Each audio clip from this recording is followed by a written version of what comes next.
Paul George was 2 for 16, and Russell Westbrook took 43 shots. Okay, we've heard about that. And then Nature of Trae their Young offense. saw that and was like, I'm in. I'll have some of whatever he's having. We're doing this from Caesars in Vegas. The more things change, the more the Thunder stay the same. I'm here with Sean Fennessey and Juliet Litman. And Sean, you're somebody who's been very skeptical about the Thunder project over the years. I think you've been very critical of Durant leaving, of Harden leaving, of the way that they've managed their team, that's kind of giving the keys to Westbrook. They've brought back Paul George. They get rid of Carmelo Anthony, or at least that's bound to happen by stretching him or buying him out. Do you have any enthusiasm for this team going into next season? Does continuity matter here? I think, twist, they're actually doing a great job right now.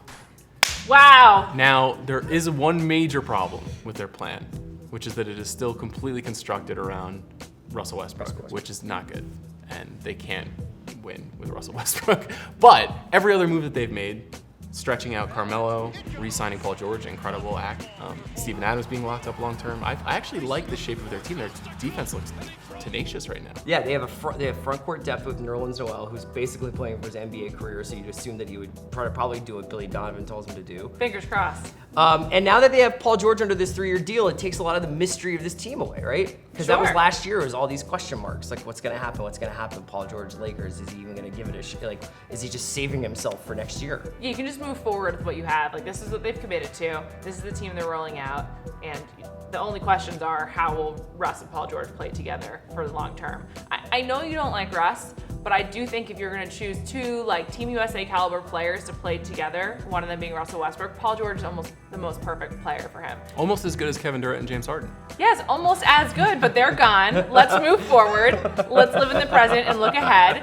Paul George is supremely talented, great defender, great two-way player, even a good three-point shooter. It's fantastic. Good off ball, which helps because he'll never have the ball. That's right. He's really good, and he is not an alpha. So it's actually like perfect for him to play with someone like Russ, who wants to be the alpha. And if they can figure out a symbiosis, which I think they're obviously working towards, I don't think he would have resigned if he didn't feel confident in The playing summer with hype Russ. house, that's where symbiosis is born. Yeah, man. One thing that's cool is that, a lot of the teams at the top of the West, the Warriors, the Rockets, we think about these supercharged offenses, both very good defensive teams. The Thunder are really a defense-first team, and that bringing back Roberson, when they had him last year, there was a couple-week run there, very small sample size, where they were among the best teams in the NBA, and they were really, really stingy. Does defense still win championships in this league?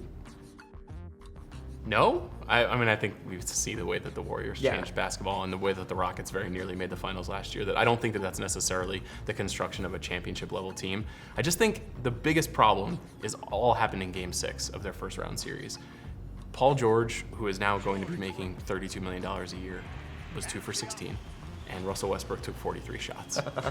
Okay, we've heard about that. But that's just a nightmarish construction, and that is going to be the primary And then nature of Trae their Young offense. saw that and was like, I'm in. I'll have some of whatever he's having. Yeah, and so no matter how tough that defense is, and I think it will be really, really tough, I don't think that they have the solution when they need a big shot. Is there any butterfly effect that accounts for how big a deal it is that Carmelo is leaving? I think to the point about defense, all of the best teams have all the championship teams have a really good defensive rating. Zach Lowe talks about that pretty often. You have to be excellent offensively, and that's why the Rockets finally worked, but it's because they improved their defense to go with their offense. And I think their defensive rating will massively improve without Melo. Yeah, there but was they a still don't- stretch there where they were in that top five zone. It Yeah. was just the eye test wise, they were bottom 5. Yes. The eye test wise, we were always like, oh God, this is so painful to watch. And also, they still they don't have, to your point, they don't have a shooter. They still need just a corer, a sharpshooter, basically. Yeah, is Billy Donovan good? That's what I was going to ask you this. So I was wondering whether or not you guys thought Paul George re-signing, Russell having this long-term commitment to the team means that Billy Donovan has any more room to work here. Is he not coaching either under the pressure of Durant left and now I'm Right. making this up as I'm going along, or I'm basically doing a year-long tryout for this Frankenstein super team that we put together on the fly. This is his team, the team Sam Presti made for him. What does he do this year? I think it really just depends on what Russ is thinking. If Russ, after that performance in the playoffs last season and in the season prior to this, had any kind of come to Jesus about that, about the utility and ability to succeed in that style of play, then it's maybe Billy Donovan can make some inroads. But if not, he's not really running his offense. He's not running the offense that he was running in Florida because it's oriented around this human lightning bolt, and there's no way to manage that. There's no way to predict it. There's no way to know which direction it's going to fly in or how hard it's going to hit. It's wild that there's we spent so much time talking about coaching, and So especially much. in the late playoffs, it's just Brad worship and Pop worship and Kerr worship and Mike worship.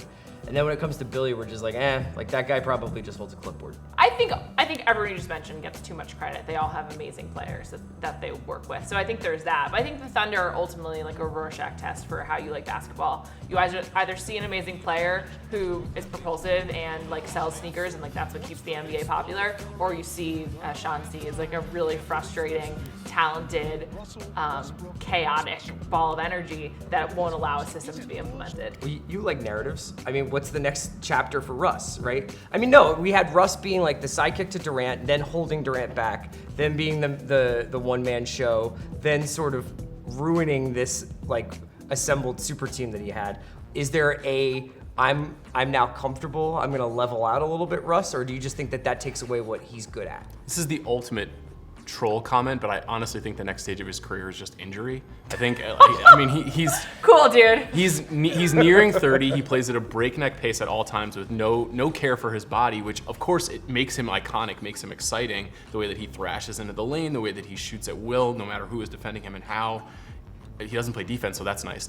But I just think inevitably a guy who plays like that, they very rarely age well in this league. Even though he's built like a tank, he's bound to hit some sort of peak here in terms of where his body can go. And maybe that leads to him evolving his game somehow and becoming a little bit more of a calm distributor running an offense. But I also don't think Paul George is necessarily the right player to backfill against that change, because he is not ball dominant, because he needs to be off the ball actually to be most effective. This team isn't super deep, but one thing I think would be cool to see them experiment with, which has always been a problem in Oklahoma City, especially with Westbrook, who seems to dictate his own minutes, is them doing some kind of Chris Paul, James Harden staggering, where basically it's either Paul George's team with a couple of guys or Russell Westbrook's team with a couple of guys, and they overlap in the beginning and end of games basically, but for the most part it's they're just distributing minutes in a different way. I don't know if these guys will let that happen though. I even think Steph and KD are kind of a good example in some ways, because you let Russ, the way that Steph starts the game and keeps the Warriors afloat and keeps them going, and then KD is the ultimate kill shot.